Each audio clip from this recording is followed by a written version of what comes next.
Hi எல்லாருக்கும் வணக்கம். இன்னைக்கு சண்டே எப்படி போச்சுன்னு சொல்லி நான் உங்ககிட்ட ஷேர் பண்ணிக்கிறேன். ஸோ இன்னைக்கு வந்து நான் நல்லெண்ணெய் வச்சு தலைக்கு ஃபஸ்ட்டே குளிச்சுட்டேன். காலையிலேயே குளிச்சுட்டேன். ஏன்னா கொஞ்சம் பாடி ஹீட்டாக இருந்ததுன்னு சொல்லிட்டு நல்லெண்ணெய் தேய்ச்சி குளிக்கலாம் அப்படின்னு காலையிலேயே குளிச்சாச்சு. அண்ட் இன்னைக்கு எங்கள் வீட்டில் வந்து chicken and fish. Morning chicken and மதியம்க்கு வந்து ஃபிஷ்ஷு. ஸோ ஃபிஷ் வந்து இன்றைக்கி ஃப்ரை பண்ணலாம் அப்படின்னு சொல்லியிருந்தாங்க. என்ன ஃபிஷ் அப்படின்றது மட்டும் எனக்கு கேட்டுறாதீங்க. எனக்கு என்ன ஃபிஷ்ஷுலாம் எனக்கு சொல்லவே தெரியாது சீரியஸாக.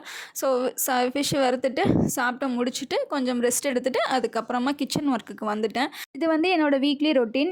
எவ்ரி தேர்ஸ்டே ஃபுல்லாக கிச்சன் கவுண்டர் டாப் ஃபுல்லாக க்ளீன் பண்ணிடுவேன். பட் லாஸ்ட் வீக் வந்து பண்ணலை. வேறு ஒரு ஒர்க் இருந்ததுனால அதை பண்ண முடியல. அதனால ரொம்ப கிச்சன் வந்து மோசமாக இருந்த மாதிரி தெரிஞ்சுது எங்களுக்கு. அதுவும் ஃபிஷ்லாம் வறுத்ததுனால கொஞ்சம் நிறையா எண்ணெய்லாம் பட்டிருந்துச்சு.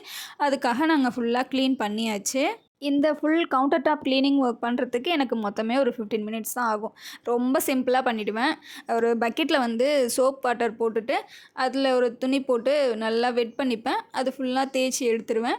ஃபஸ்ட்டு நான் ஸ்க்ரப்பர் வச்சு தேய்ச்சிருவேன். நெக்ஸ்ட்டு இந்த வேஸ்ட்டு கிளாத் இல்லை வெட் கிளாத் வச்சு நல்லா ஃபுல்லாக க்ளீன் பண்ணிவிடுவேன். அதுக்கப்புறம் நல்ல தண்ணி வச்சு மறுபடியும் ஒரு க்ளீன் பண்ணிவிடுவேன். அவ்வளோதான். ரொம்ப சிம்பிளாக பண்ணிடுவேன். அப்புறம் அந்த வைப்பர் வச்சு ஃபுல்லாக தண்ணியை வைப் பண்ணி எடுத்துருவேன். அண்டு அந்த ஒர்க்லாம் முடிச்சதுக்கப்புறம் கொஞ்சம் டயர்டாக இருந்ததுனால காஃபிலாம் போட்டு குடிச்சிட்டோம். எனக்கு வந்து டீ தான் ரொம்ப பிடிக்கும் காஃபியை விட. ஸோ அதனால ஒரு குட்டி கிண்ணத்தில் கொஞ்சமாக டீ இருந்தது. ஸோ எனக்கு அது மட்டும் போதும் அப்படின்னு சொல்லிவிட்டு அதை நான் வந்து ஒரு அந்த இடிக்கின்னு சொல்லுவாங்கள்ல, இடுக்கியை வச்சு பிடிச்சிட்டு அந்த சின்ன கிண்ணம்லேயே அப்படியே ஹீட் பண்ணிக்கிட்டேன். இது வந்து எனக்கு ரொம்ப சிம்பிளான மெத்தடாக இருந்தது. வேறு ஒரு பெரிய பாத்திரமில் போட்டு ஹீட் பண்ணுறதுக்கு இது வந்து எனக்கு சிம்பிளான மெத்தடாக இருந்தது. என்னோடய இன்னொரு ரெகுலர் ரொட்டீன் என்ன அப்படின்னா, நான் ஈவினிங் 6 o'clock கண்டிப்பாக நான் ஃபேஸ் வாஷ் பண்ணிப்பேன். ஒன்று பாத் எடுத்துப்பேன், அப்படி இல்லைனா ஃபேஸ் வாஷ் கண்டிப்பாக பண்ணிப்பேன். ஸோ அப்படியே மட்டும் இருக்கவே மாட்டேன். ஃபேஸ் வாஷ் பண்ணிவிட்டு தான் நான் விளக்கேற்றுவேன், இல்லைனா குளிச்சுட்டு நான் விளக்கேற்றுவேன். ஸோ அது என்னோடய ரெகுலர் ஒர்க்கு. அதில் எந்த சேஞ்சஸுமே இருக்காது. இன்றைக்கி ஆஃப்டர்நூனே மீன் குழம்பு வச்சுட்டதுனால எங்களுக்கு சட்னி வைக்க வேண்டிய ஒரு ஒர்க்கு இல்லை, எக்ஸ்ட்ரா ஒர்க்கு இல்லை. ஸோ அதை வச்சு சாப்பிட்டு முடிச்சுட்டு அந்த வெசல்ஸ்லாம் உடனே கழுவி எடுத்துட்டேன். ஸோ நாங்கள் இப்போல்லாம் நைட்டு பாத்திரம் சேர்க்குறதே இல்லை, நைட்டே கழுவி வச்சுறது. மார்னிங் ரொம்ப ஈஸியாக இருக்கும்.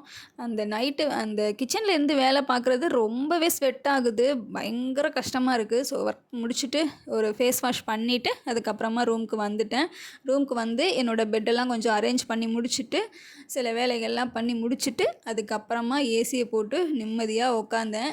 ஸோ ஒரு நாளைக்கு நான் எத்தனை தடவை ஃபேஸ் வாஷ் பண்ணுவேன் இந்த சம்மரில் அப்படின்னு கணக்கே கிடையாது. வீடு ஸ்வீப் பண்ணால் ஃபேஸ் வாஷ் பண்ணுவேன், மாடிக்கு துணி போய் காய போட்டு வந்தால் ஃபேஸ் வாஷ் பண்ணுவேன், கிச்சன் ஒர்க் இருந்தால் ஃபேஸ் வாஷ் பண்ணுவேன். ஸோ கணக்கே கிடையாது.